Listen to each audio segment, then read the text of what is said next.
Então vambora, torcedor vascaíno, vambora para mais um vídeo, mais um Boa Noite Gigante aqui no nosso canal do Gigante Vasco. O último vídeo desta segunda-feira, na segunda negativa, ruim por conta das informações sobre André Silva. O Vasco saiu da negociação pela contratação do atacante brasileiro de 26 anos, que neste momento é um dos grandes destaques do futebol de Portugal. Porém, uma tarde legal, boa, que evidencia mais do que nunca a grandeza do nosso Vasco da Gama. Pois assim como foi em Manaus, no Espírito Santo, em Brasília, em Belo Horizonte, agora também está sendo em Santa Catarina. O Vasco foi recebido por muita festa nessa tarde de hoje em Itajaí.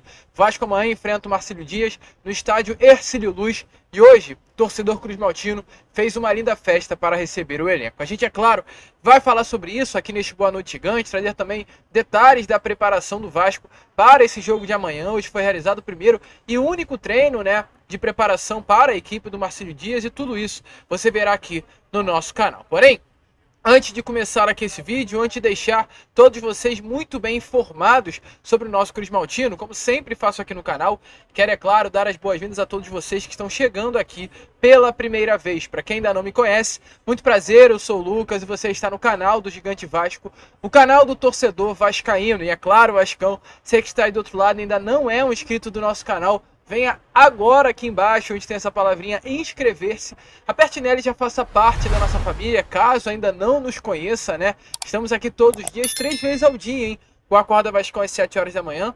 Fala Gigante na parte da tarde, Boa Noite Gigante sempre segunda-feira, um pouquinho mais tarde do que o normal, por volta das 9h30, 10 horas da noite. Então, contamos muito aí com você, ative o seu sininho de notificação para que você sempre fique muito bem atento, quando a gente colocar um vídeo aqui no nosso canal. Tranquilo, rapaziada? Vamos embora então? Sem muita enrolação, falar logo de Vasco da Gama. A começar aqui primeiramente, falando sobre a preparação para esta partida de amanhã às 9h30 da noite contra a equipe do Marcílio Dias em Santa Catarina. Vasco enfrentará a equipe catarinense pela primeira fase da Copa do Brasil. Uma partida em que o Vasco tem a vantagem do empate por jogar longe do Rio de Janeiro. Caso a partida termine empatada, o Vasco leva a classificação. E caso o Marcílio Dias vença o jogo, o Vasco está eliminado da Copa do Brasil. O Vasco tem por si só, a obrigação de se classificar. Hoje foi realizado o primeiro treino e único antes de enfrentar a equipe do Marcílio Dias. O elenco Cruz Maltino enfrentou a equipe do Volta Redonda neste último sábado. Ontem, domingo, foi o dia de descanso ao elenco e hoje todo o grupo foi a campo. Sobre essa partida, sobre o treino que aconteceu nessa tarde de hoje. Desfalques para o Vasco da Gama. 3 nomes não apareceram na lista de relacionados. São eles Dimitri Payet. Infelizmente o atleta nesse momento está gripado. Foi o que o Vasco divulgou aí, através de suas redes sociais, do seu próprio site oficial, quando anunciou a lista de relacionados. Payet está fora. O Vasco evidenciou sintomas gripais, porém, de acordo com informações que nós temos, a suspeita é que de Payet vem estar com Covid ou até mesmo dengue. Algo que preocupa, pois dependendo aí de como o atleta se recuperará, pode ficar aí alguns dias longe dos gramados. E hoje o Payet está muito bem pela sua forma física. Então, qualquer dia longe das atividades já preocupa para que ele não possa ganhar peso novamente e perder aí essa forma física excelente que nesse momento o francês se encontra. Ele é desfalque e além também de Payet, outros 2 atletas não se encontraram na lista de relacionados. São eles aí Ryan, não será relacionado por conjuntivite, e Eric Marcos. O Eric Marcos não está na lista de relacionados, pois o Paulo Henrique, o PH, voltará ao time. Então, nesse momento, o Eric Marcos, Ryan e Payet, os 3 atletas fora da lista de relacionados para esse jogo contra a equipe do Marcílio Dias amanhã, terça-feira, às 9h30 da noite, no estádio Hercílio Luz. E hoje, no treino que rolou, na parte da tarde, no CT Moacir Barbosa, vimos já como o elenco do Vasco deve ir a campo para enfrentar a equipe do Marcílio Dias amanhã. O Vasco contará com um grande desfalque, principal desfalque, inclusive, que é a ausência do francês Dimitri Payet. É o grande cérebro dessa equipe, é o grande diferencial desse elenco do Vasco da Gama, o jogador de bolas paradas, o atleta que tecnicamente consegue mudar o jogo em uma bola, em um passe, em uma enfiada, mas que infelizmente não estará à disposição de Ramon Dias. Então Ramon terá que buscar alternativas para enfrentar o Marcílio Dias amanhã. É um jogo que o Vasco tem por obrigação em si se classificar passar de fase. É um jogo muito importante, tanto no quesito financeiro quanto no quesito esportivo para a temporada do Vasco em 2024. E nesse momento o Vasco da Gama precisa ir com o que tem, com a ausência de Payet, principalmente, né, para enfrentar a equipe do Marcílio. E o que vimos nesse treino de hoje foi o seguinte: expectativa que para o lugar de Payet, o Vasco entre com o Adson. O Adson deve ganhar a titularidade na vaga do camisa 10 francês. Porém, além da entrada do Adson, mais uma mudança deve ocorrer no sistema ofensivo. A entrada do ponta Rossi. O Vasco deve ir a campo exatamente dessa maneira para enfrentar a equipe do Marcílio Dias amanhã, com o Léo Jardim no gol. Continua com a trinca defensiva, porém com algumas mudanças, dentre elas, né, Medel e Léo continuam, porém no lugar do João Vitor, o outro zagueiro, Robert Rojas, paraguaio, que é um nome que Ramon Dias gosta muito de utilizar. Então a trinca defensiva não deve ser composta por João Vitor, Léo e Medel, deve ser composta por Medel, Léo e Robert Rojas. À frente dessa trinca defensiva uma dupla de alas, dupla de laterais, né, Piton. E no lado direito, diferente do que aconteceu no último sábado, Puma Rodrigues. Contra o Volta Redonda, o Paulo Henrique acabou levando o terceiro cartão amarelo contra o Botafogo e não entrou em campo. Mas para esse jogo da Copa do Brasil, o Paulo Henrique estará à disposição e volta à titularidade. No meio campo, apenas uma dupla de volantes, Zé Gabriel e Galdamez. Esses serão os dois únicos jogadores do sistema de meio campo que estarão presentes nesse jogo de amanhã contra a equipe do Marcílio Dias. E uma trinca ofensiva, Adson, Verratti e Rossi. Ou seja, o Vasco entrará em campo amanhã com 3-2-2-3. Exatamente essa escalação. 3 zagueiros, 2 alas mais abertos, 2 meio-campos mais fechados. E na minha opinião, né, nem é um 3-2-2-3, é até um 3-1-3-2-3.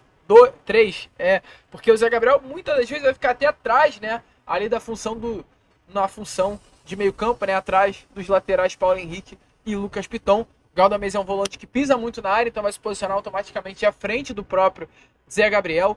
E temos essa trinca ofensiva formada por Adson, Rossi e atacante Pablo Verratti. Primeira vez que Adson deverá ganhar a oportunidade entre os titulares para enfrentar a equipe do Marcílio Dias amanhã. E aí você pode até se questionar, né, Lucas? Será que tem acontecido alguma coisa com o João Vitor? Ou por que ele não vai ser o titular amanhã? De acordo com informações do jornalista Lucas Pedraza, João Vitor está 100%. É realmente por opção técnica a entrada de Robert Rojas no lugar do zagueiro. Concorda com essa mudança?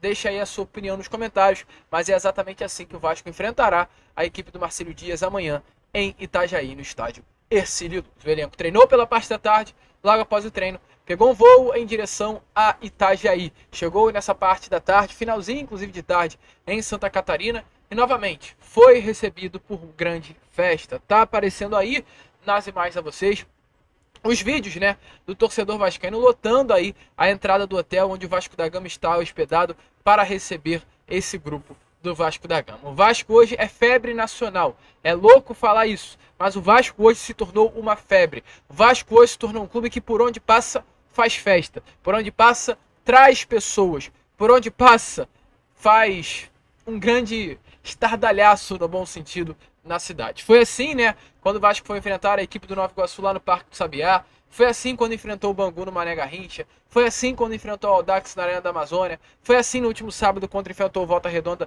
no estádio Kleber Andrade em Cariacica. E agora está sendo assim também, né, ao enfrentar a equipe do Marcílio Dias em Santa Catarina. Muita festa. Torcedor está chegando junto. E esse elenco, com toda certeza, nessas viagens que está fazendo ao longo do Brasil, está tendo uma noção maior, do que é o Vasco da Gama, da grandeza desse clube, do tamanho dessa instituição. E automaticamente vem mais responsabilidade. O Vasco está entendendo, eu falo Vasco em si, o grupo Vasco, está conseguindo entender o que é essa instituição Vasco da Gama. E amanhã o grupo entra pressionado, por saber que terão milhares de torcedores ali em Santa Catarina para apoiar, empurrar e cobrar uma classificação do Vasco da Gama. Amanhã é obrigação de se classificar, obrigação de dar um lindo show contra o Marcílio Dias para esse torcedor vascaíno de Santa Catarina. Então parabéns aí Santa Catarina, de arrepiar essa festa que foi feita nessa tarde de hoje. Mas não foi apenas festa, né? Houve também cobrança, pois durante o desembarque, né? O desembarque assim não, a descida do elenco do ônibus para entrar no hotel, o Alexandre Matos acompanhou a delegação e também saiu ali, né, do ônibus e foi em direção ao hotel, entrou no hotel. E em determinado momento, alguns torcedores pediram autógrafos do Alexandre Matos. Porém, um dos torcedores que pediu o autógrafo do Matos cobrou o Alexandre Matos no momento que ele estava assinando ali a camisa. Ele ouviu de alguns torcedores em volta assim: contrata um atacante, contrata um meia. Então, Alexandre Matos também foi uma pessoa que teve um momento ali de contato com o torcedor vascaíno, mas teve um momento também de muita cobrança. Matos foi cobrado aí por contratações para o grupo. E é a partir daí que a gente entra no assunto reforço, né? Que infelizmente não temos coisas tão boas a trazer aqui a vocês neste Boa Noite Gigante. Primeiro sobre André Silva. A última informação que tivemos é que o Vasco se retirou do negócio. Qual é a informação que tínhamos em mãos e temos em mãos, inclusive, para trazer aqui a vocês neste momento? O atacante André Silva, 26 anos de idade, atleta, fez toda a sua carreira aí no futebol de Portugal. Nesse momento vem vivendo seu auge, inclusive, na carreira, com 26 anos de idade. Vem fazendo muitos gols com a camisa do Vitória de Guimarães. É sua segunda temporada apenas com a camisa do clube português.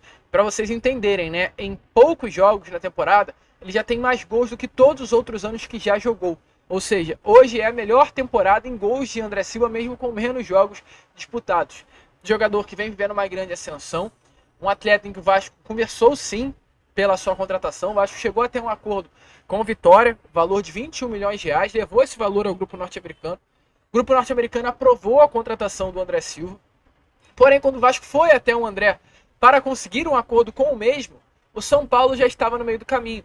E o que aconteceu? O São Paulo chegou a um acordo com o André, apresentou um projeto que o encantou mais, o André aceitou o projeto do São Paulo, e exatamente por isso o Vasco automaticamente fica para trás e o André vestirá a camisa do clube paulista. O empresário já comunicou ao Vasco da Gama que o André Silva vestirá a camisa do São Paulo e não do clube de regatas Vasco da Gama. O São Paulo ainda não tem um acordo de fato com o Vitória de Guimarães, clube do futebol português, que detém os direitos econômicos do atleta, mas isso deve acontecer nas próximas horas. O problema é com relação à forma de pagamento. São Paulo quer parcelado, Vitória de Guimarães quer um valor à vista, mas tudo indica que São Paulo consiga aí negociar junto ao clube português para a contratação de André Silva. O Vasco fica mal na situação, fica mal na história, que poderia trazer esse grande jogador, esse grande atacante, um atleta de mobilidade, que vestiria a camisa 9 hoje, que está vaga dentro do elenco, e não chegará.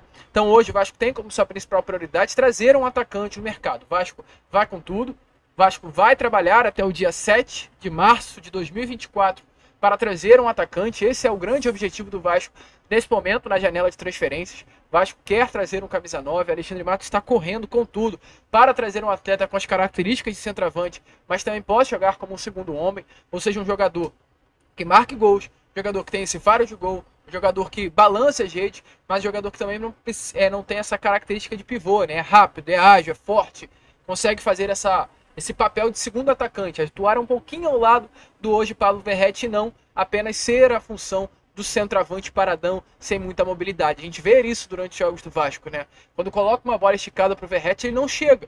Mas colocar uma bola dentro do gol, ali dentro da pequena área, ele vai cravar, ele vai guardar. Mas corrida, meu amigo, não bota pro Verratti. Eu acho que era um jogador que tem essa característica de dentro da área, vai cravar, mas que tem também uma característica de conseguir atuar ao lado do Verratti. Jogador que quando colocar na frente, ele vai ter pique, vai ter força, vai ter físico para chegar na bola e conseguir disputar com o sistema defensivo do adversário. Então essa é a grande prioridade. O André não deve vir, realmente. Informações aí do Lucas Tanaka é que o Vasco saiu das negociações, então agora o Vasco começa a novamente voltar ao mercado para procurar um nome. O nome que hoje está em pauta no Vasco é de fato, né, o atacante Carlinhos do Nova Iguaçu, mas não é uma prioridade. É um nome que o departamento do Vasco hoje analisa como bom nome, mas é muito mais uma aposta do que uma realidade, né? Então o Vasco não vai com força máxima. Caso pinte a oportunidade, o Vasco vai querer contratar, mas ele não chega para ser aí a solução dos problemas ofensivos do Vasco. Jogador que vem para compor elenco. Um atleta que de fato o Vasco já entrou em contato com o staff para saber a situação. Um atleta que o próprio staff do jogador nesse momento aguarda o retorno do Vasco da Gama para avançar nas tratativas, mas não é um atleta que o Vasco vê como solução. O Vasco busca no mercado essa solução ofensiva e passa muito longe de ser o Carlinhos. O grande problema é o tempo. Menos de 10 dias para fechar a janela de transferência. Então é uma corrida contra o tempo hoje para Alexandre Matos trazer esse camisa 9. E além do camisa 9 também, um camisa 10. Informações que temos aí é que o Vasco tenta a contratação no meio campo até para substituir Payet. Por exemplo, amanhã Payet não vai entrar em campo. Vai ser um desfalque. O que será do Vasco da Gama? É ridículo. Amanhã o que irá acontecer em Itajaí será ridículo. O Vasco vai entrar em campo, gente. É importante falar isso com vocês. O Vasco entrará em campo amanhã com 2 jogadores de meio de campo. Isso é surreal, isso é errado. Isso é uma montagem de elenco mal feita. Vasco vai entrar com 2 jogadores de meio campo e 2 volantes. Como assim, né? O que está acontecendo com o Vasco? Por quê? Porque o Vasco não tem um meia para ser o atleta a substituir o Payet. Quando o Payet não tem, quando o Payet, melhor dizendo, perdão, não está à disposição de Ramon, o Vasco não tem um jogador dentro do seu elenco para suprir a ausência do francês. E o Vasco, nesse momento, de acordo com informações, realmente busca um jogador de meio campo que até possa cair para os lados, com características até semelhantes do Payet, né? O jogador é um meia, mas que gosta sempre de cair mais para o lado esquerdo do campo para fechar até o dia 7. O Vasco tem como prioridade sim esse atacante, sim esse jogador que possa atuar ao lado de Verratti, mas também está aí na lista de prioridade do Vasco um meio campo. Então, 2 jogadores devem chegar até o dia 7, e essa é a grande expectativa. E o Vasco agora corre no mercado, não tem muito o que se fazer. É correr contra o tempo para trazer um camisa 10 e um camisa 9. A gente, é claro, vai ficar de olho, vai ficar ligado para trazer tudo a vocês, mas é uma situação complexa que deixa aí uma pulga atrás da orelha do torcedor quanto a essa temporada de 2024. A gente fica por aqui, esse foi o nosso Boa Noite Gigante, o último vídeo, né, no caso desta segunda-feira, e voltaremos já já aí com o nosso Acorda Vascão, amanhã às 7 horas da manhã, com muita informação, muita novidade, contando sempre com a presença e o apoio de todos vocês. Que vamos, se inscrevam, compartilhem, saudações vascaínas.